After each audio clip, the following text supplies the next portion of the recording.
पहले मैं सभी गेस्ट और जो सभी ऑडियंस को मैं शुक्रिया अदा करना चाहता हूँ कैंपस फंड की तरफ से कि आज आप लोग ये प्रोग्राम पे हमारा साथ बातें लिए।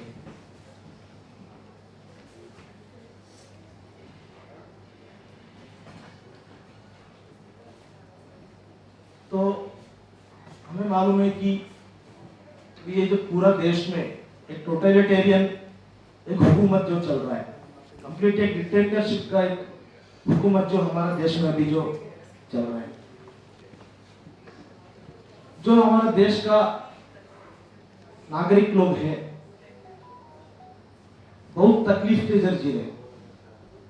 पूरी इंडिया का एक चंद साल से हम लोग पूरी इंडिया को हम लोग देखे आए तो बहुत सारे बदलाव हमारे देश में आए हैं। पब्लिक सेक्टर को प्राइवेटाइजेशन किया गया, एजुकेशन को भगवाकरण किया गया, केसरीकरण किया गया। वैसे ही जो मीडिया के ऊपर, जुडिशरीज के ऊपर दबाव डाल दे के इधर का जो फैसिस्ट हुकूमत के ऊपर काम करने को प्रेशर डाल दिया गया। और ये जो पूरे इश्यूज जो इंडिया में जो चल रहा था, ये इश्यूज के ऊपर सवाल करने का लोग को, ये इश्यूज के ऊपर डिसेंट करने वाले लोगों को, उनका वॉइसेस को सप्रेस करने में अभी जो जेल का जो स्ट्रेटजी यूज कर रहे हैं। तो कैंपस फ्रंट ऑफ इंडिया सोचा कि मेरा पर्सनल एक राय क्या है बोले तो देखिए, हम लोग एक दूसरी स्वतंत्रता होराट में अभी हम लोग हैं।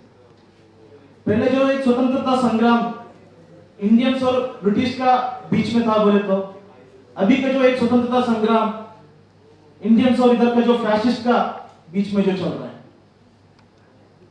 तो देखिए, हम लोग ये मानते हैं कि बहुत सारे पॉलिटिकल बिजनेस हमारा साथ में है।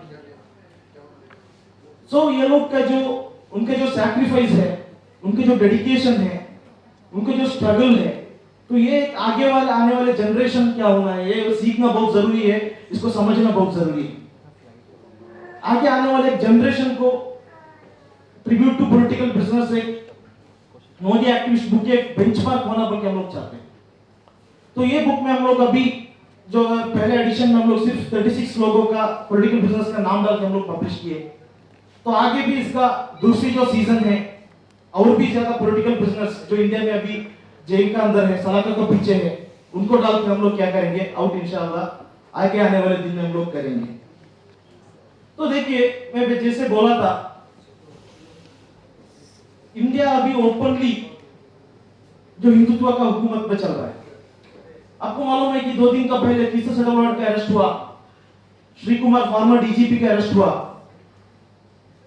इसके एक दिन पहले गुजरात राइट्स के बारे में सुप्रीम कोर्ट में एक वर्डिक्ट आया था, फैसला आया था। वो फैसला आने का अगले दिन अमित शाह जो इंडिया का जो गृह मंत्री है, वो एक टीवी चैनल में एक स्टेटमेंट देता है इशू के बारे में। फैब्रिकेटेड इशू था बोल के, झूठा इशू था, झूठे इल्जाम डाले थे बोल के स्टेटमेंट देते हैं। स्टेटमेंट दे के चंद घंटों के अंदर तीसरा सेटलमेंट का अरेस्ट भी हो जाता है। तो इसका मायना है कि कंप्लीटली फैसिज्म उनका एक रौद्र नर्तन शुरू किए। क्यों बोले तो उनका जो उन लोग जो सामने बोल रहे जो एजेंडा है, हिंदू राष्ट्र की जो एजेंडा है, उसके लिए जो समय बहुत नजदीक आया है। तो इसलिए ये लोग बहुत फॉरवर्ड तरीके से, जो हिटलर नाजी तरीके से ये लोग अभी इंडिया में काम कर रहे हैं। तो देखिए, इंडिया में हर एक आदमी को उनके एक फ्रीडम ऑफ एक्सप्रेशन, उनके एक फ्रीडम ऑफ राइट्स, उनके एक फ्रीडम ऑफ स्पीच, ये पूरे इंडिया का जो कॉन्स्टिट्यूशन दिया हुआ हक है, इसको किसी ने भी वायलेट नहीं कर सकते। लेकिन जो इंडिया का जो अभी का जो हुकूमत है, अभी का जो गवर्नमेंट है, ये पूरे हक को छीन के, ये पूरे राइट्स को छीन के सालों साल इनको सलाखों के पीछे डाल रहे हैं। देखिए, ये मैं क्या बोलता हूं बोले तो एक अनपनिश्ड इनह्यूमैनिटी।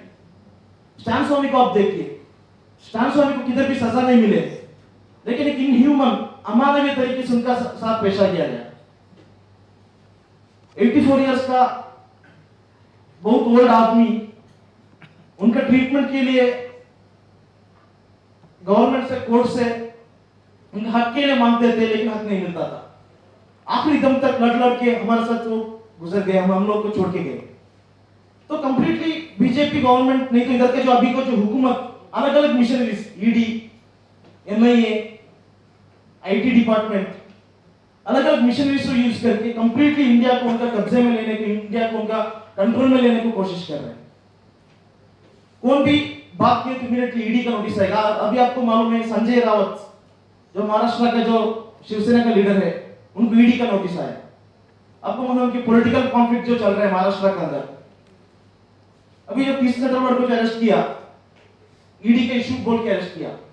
रिसेंटली जो यूपी में जो इशू चला था, नुपुर शर्मा का जो इशू के ऊपर जो हादसा उधर चला था, उसमें भी ईडी केस डालने के लिए लोगों का डिटेल्स पूछ रहे हैं।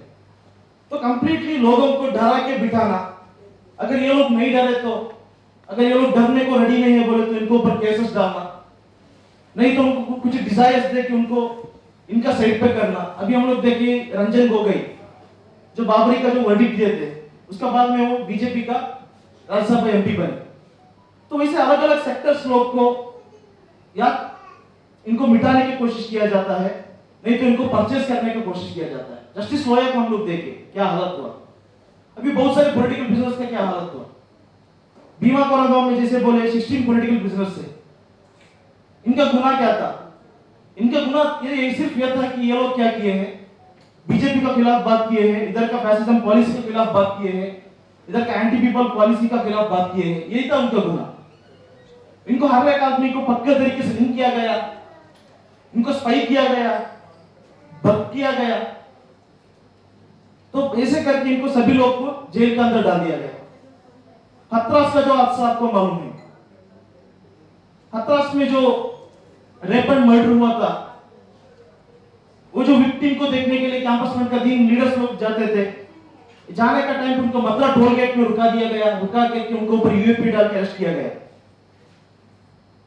अगले दिन यह आया कि ये 3 लोग उधर जाके बहुत बड़ा इशू करने वाले थे, कम्युनल हार्मोनी भड़का रहे थे, वैसे कॉन्स्पिरेसी बना के इनको जेल पे डाल दिया गया। उसके बाद में इसको और भी चार्जशीट में और भी थोड़ा ज्यादा इसको स्क्रिप्टेड बना दिया गया। उसके बाद में कैंपसमेंट का फॉर्मर जनरल सेक्रेटरी रऊफ शरीफ उसमें ऐड किया। क्यों ऐड किया बोले तो रऊफ शरीफ सिर्फ 5000 रुपए अतीकुर रहमान को भेजा था।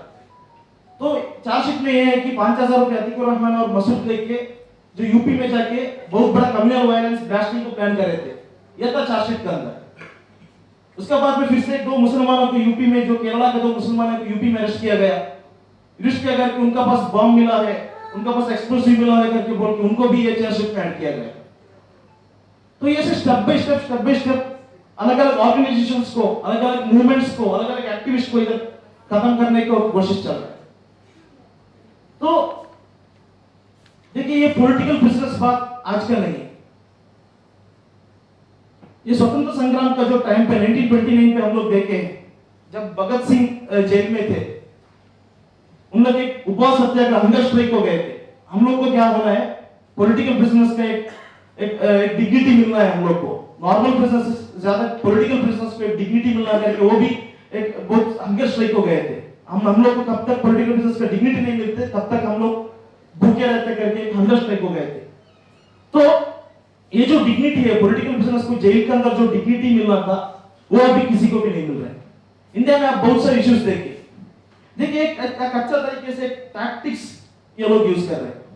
पहले पर्टिकुलर आदमी को टारगेट किया जाता, टारगेट करने के बाद में इनको इनकार्सरेशन जेल किया जाता, सलाखों को पीछे डाल दिया जाता, उसके बाद में इनको ऊपर टॉर्चर किया जाता। लेकिन अभी जो कुछ नया ट्रेंड आया है, बुलडोजिंग ट्रेंड, सिर्फ एक्टिविस्ट को ही नहीं बल्कि उनका फैमिली को ही सड़क पे लेके आने का एक नया ट्रेंड। इसमें मैं एक स्टेजेस को जस्ट आपको बोलते जाता हूं मैं। तो उसमें देखिए टारगेटिंग बहुत अच्छे तरीके से लोग करते हैं। इंडिया में बहुत सारे हादसे जो चले हैं, जो सीए मूवमेंट का पहले जो भीमा कोरेगांव इशू, हथरस इशू, तो ऐसे अलग अलग इश्यूज में ये लोग बहुत अच्छे तरीके से लोगों को टारगेट करते हैं। पहले ये लोग एक इशू भटका के बाद में उसमें चंद लोगों को चुन के वो लोगों को विक्टिमाइज करने की कोशिश, एक पक्का प्लानिंग इंडिया में चल रहा है। देखिए दिल्ली राइट्स में जो इशू हुआ, बीजेपी वाले आए, बीजेपी का लीडर्स आए, आके भड़का के गए, वायलेंस हुआ। वायलेंस होने के बाद में एक्टिविस्ट लोगों को फ्रेम किया, उसमें उमर खालिद जैसे एक्टिविस्ट लोगों को फ्रेम करके जो वायलेंस होने के लिए पक्के पूरे प्लानिंग ये लोग किए हैं, वायलेंस होने का कारण ये लोग है बोल के उनको क्या किया ये लोग, उसमें केस डाल के जेल के अंदर लेके गए। देखिए ये जो जेल के अंदर लेके जाने का एक नया टूल, आपको मालूम है कि सेडेशन लॉज अभी यूज कर रहे हैं, 124 ए नहीं तो यूएपीए। अभी यूएपी में नया अमेंडमेंट लेके आए, अमित शाह आने के बाद में 2019 जुलाई में एक नया अमेंडमेंट भी लेके आए। किसी से भी ना पूछे, किसी से भी ना डिस्कशन करके डायरेक्टली एक अमेंडमेंट को लेके आए कि लोग क्या किए, पास करके लेके आए। देखिए ये जो टॉर्चरिज्म जेल में चल रहा है, नहीं तो एक डिसेंटिंग जेल में चल रहा है। सो भाई 124 ए के ऊपर बहुत सारे लोग, बहुत सारे एक्टिविस्ट लोग, बहुत सारे पॉलिटिकल लीडर्स, बहुत सारे जजेस, बल्कि बहुत सारे रिटायर्ड जजेस के ऊपर, एक सेशंस के एक्ट के ऊपर ओपनली स्टेटमेंट दिए कि इनको क्या करना है, रद्द करना है। हम सब लोग को मालूम है कि फॉर्मर सुप्रीम कोर्ट जज बीएस चौहान एक सजेशन दिए थे कि 124 ए को रिपीट करना नहीं तो बदलना, क्योंकि 1918 पे ये लॉ को लागू किए थे, ब्रिटिश का टाइम पे लॉ को लागू किए थे। अभी भी वही हुकूमत चल रहा है, अभी भी वही लॉ चल रहा है। यूएपीए को लेके आए थे 1980 में, यूएपीए को लेके आए थे 1980 में, यूएपीए को लेके आए के बाद में उसका अमेंडमेंट 2019 में हुआ। 2019 में इसलिए हुआ कि एक्टिविस्ट लोग जेल पे गए तो क्या नहीं आना, बाहर नहीं आना। एक सर्वे बाहर आया था 2016 से 2019 तक, एक सर्वे बाहर आया था। तो ये सर्वे के मुताबिक जो सेडेशन केस में जो जेल को डालने वाले लोगों की संख्या 160% बढ़ा। ये 30 साल के अंदर जेल को डालने प्रिजनर्स का, जो पॉलिटिकल प्रिजनर्स नहीं तो सेडेशन के अंदर जो जेल को जाने वाले की संख्या 160% में बढ़ा है। बल्कि इसमें कन्विक्ट होने का लोगों का जो डाटा है वो 3.3% गिरा है। 2019 में हम लोग देखें तो 96 लोगों के ऊपर एनएसए सस्पेक्ट डाल के 124 रेड डाले थे, लेकिन उसमें कितना लोगों का कन्विक्शन हुआ बोल के हम लोग जांच करने पे सिर्फ 2 ही लोगों का कन्विक्शन हुआ। बाकी जो 94 लोग थे वो बेगुनाह थे, सालों अंदर जेल के अंदर बैठ के सड़क के बाद में बाहर आए। तो कंप्लीटली पॉलिटिकल टूल को ये लोग यूज कर रहे हैं। सिर्फ ये नहीं कि टॉर्चरिंग किया जा, जैसे अभी जीएन साई बाबा के बारे में बोले, इनको जेल में कैसा टॉर्चर किया जाता बोल के। कोविड का टाइम हम लोग देखे थे इंडिया का जो जेल का हालत कैसा था बोल के। सिद्दीक कापन का हालत हम लोग देखे थे, उनका पैर और हाथ को हैंडकफ डाल के बेड का ऊपर डाले थे। ऐसे बहुत सारे लोग जो हमारे बीच में हैं। अतीकुर रहमान को हम लोग देखे थे, हार्ट पेशेंट था, उनका हार्ट ऑपरेशन करवाने के लिए बहुत सारे तकलीफें गवर्नमेंट दिलाई, बहुत सारे तकलीफें दी। आखिर में बहुत सारे कोशिश के बाद, बहुत सारे स्ट्रगल के बाद जब उनका जान चले तब उनका ऑपरेशन हुआ। वरावर राव एक एज्ड पर्सन है, अभी भी सलाखों के पीछे वरावर राव है, अभी भी उनको रेगुलरली बेल नहीं मिल रहा, बल्कि इनका हेल्थ कंडीशन को बेल देना है लेकिन कोर्ट बेल नहीं दे रहे। तो वैसे बहुत सारे जो रोना विल्सन है, रोना विल्सन एक जैसे अभी वसंता मैम बोले, रोना विल्सन एक प्रोब डाले थे, एक लेटर डाले थे कि कोर्ट में एक एसआईटी इन्वेस्टिगेशन होना है कि इसलिए कि रोना विल्सन का जो कंप्यूटर के अंदर फेक डॉक्यूमेंट्स एविडेंसेस क्या किए गए थे, जो इंडिया का जो गवर्नमेंट सिस्टम उसमें डाले थे बोल के, लेकिन गवर्नमेंट वो भी नहीं सुनी। सो कंप्लीटली मैं जैसे पहले बोला, एक अथॉरिटेरियन हुकूमत जो इंडिया में, पूरी इंडिया में जो चल रहा है। तो देखिए उसमें थर्ड स्टेज में अभी जैसे बोल रहा था टॉर्चरिंग स्टेज, सिर्फ इतना नहीं, जुडिशरी को यूज करके क्या कर रहा है, ट्रायल नहीं दे रहे, ट्रायल्स नहीं चल रहा, पॉलिटिकल प्रिजनर्स का ट्रायल्स नहीं चल रहा।